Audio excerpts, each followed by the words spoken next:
Good evening, ladies and gentlemen. My name is Ryan. Hi, I'm In, and today we're going to discuss the different diet cultures and different food problems between Taiwan and the US. Hi, In. I heard that you went to the US this summer. And did you find anything different between Taiwan and US? Well, I think the most different probably is food. Food? What's the difference? Okay, just tell me, what did you eat today?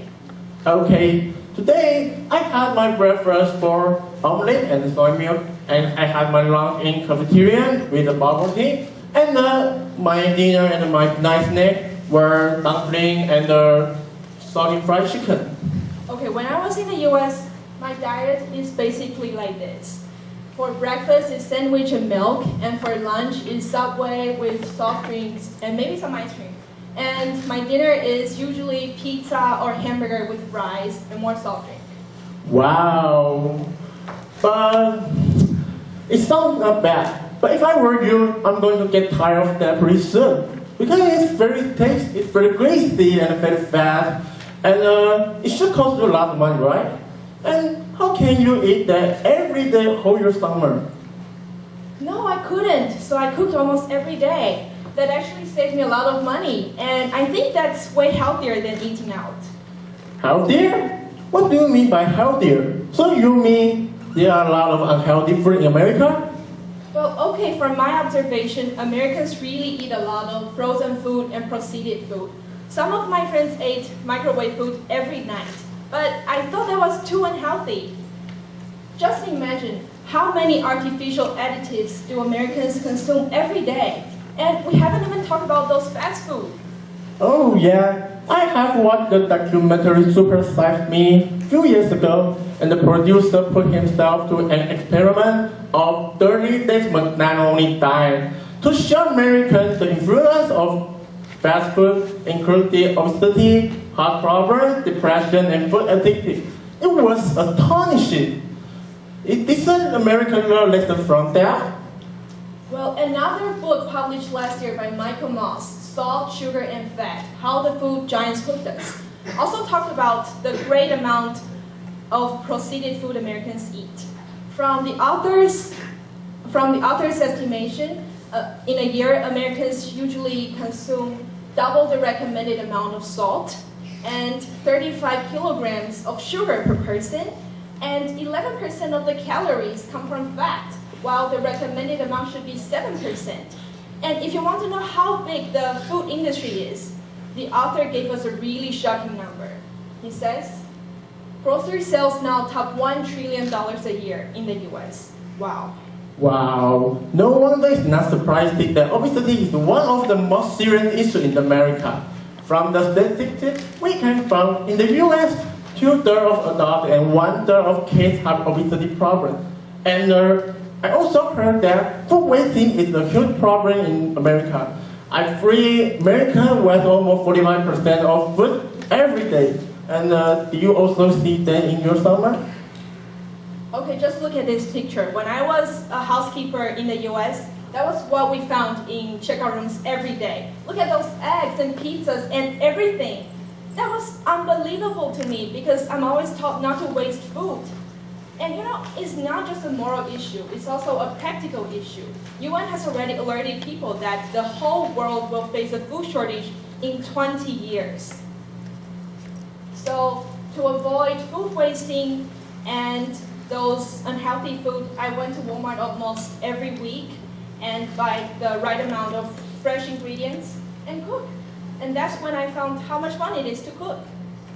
Wow, but in Taiwan, I never considered about cooking at home. It's very easy to get food from outside, and it's much more cheap than eating at home.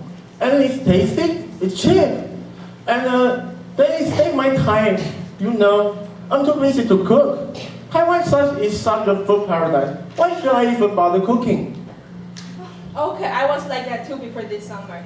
But don't you ever think about we might sacrifice something when winning the convenience and tastiness? Oh yeah, I have to admit, there have been some severe food problems recently, especially the garden oil and the recycled oil made from restaurant waste.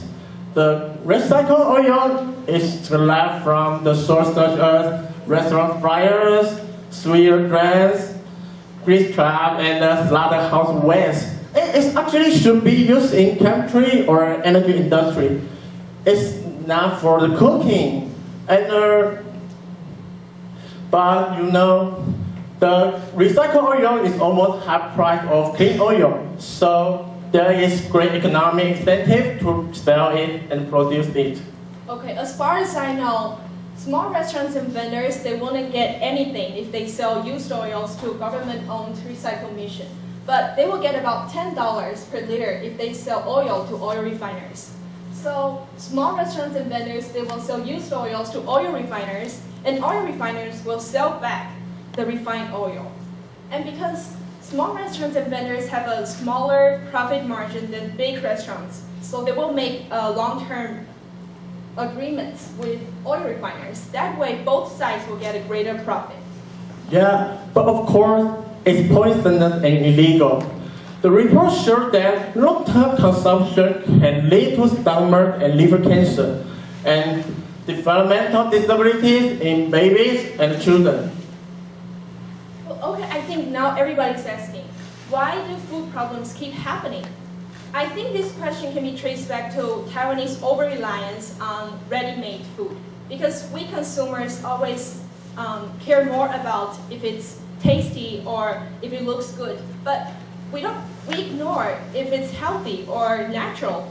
And we always think, if I can pay little money, why should I pay more? So our reluctance to pay more for better quality actually leads to food producers make food look delicious, but actually it's not. And they will do that with very low cost, and they will do that by any means, even if it is illegal or immoral.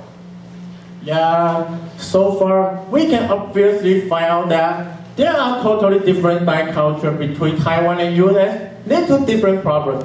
But do they share the same or common reason and cause, or do they reflect the same problem of modern lifestyle?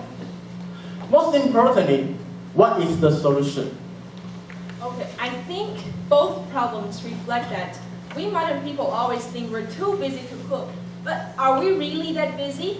Think about this. Hundreds of years ago, people worked in factories for very long hours, but they still went back home every day and cooked. But now we would rather sacrifice our time on a healthy diet. Is it really worth it? Just like what I said, it exactly gives those food suppliers chances to produce food fast, but immorally. Yeah, on the other hand, the government should be the critical role to solve the problem. But actually, they don't find any effective solution. Politicians are very influenced by the power of wealthy companies. It's not easy for them to pass the law against interest groups because companies might give the political parties a lot of money. And another fact is that politicians don't want to upset people. Food problem is highly involved and influence on people's habits. Yeah, so people don't like to be told they are wrong or they are unhealthy. Well, you're right, but the government should definitely regulate the food industry a lot more, because companies might give the government's money, but we people rely our lives on governments. And also, the government should also encourage people to eat healthily and slowly. And we people should wake up. We should have self-awareness. We're actually not that busy. A healthy life definitely depends on a healthy diet, and that's definitely something we should spend time on. So I think cooking can actually let us know what we eat, and we will care more about what ingredients we buy and where the ingredients come from. So I think everybody should cook more. Yeah, let's cook from now on, okay? Okay, thank you for listening.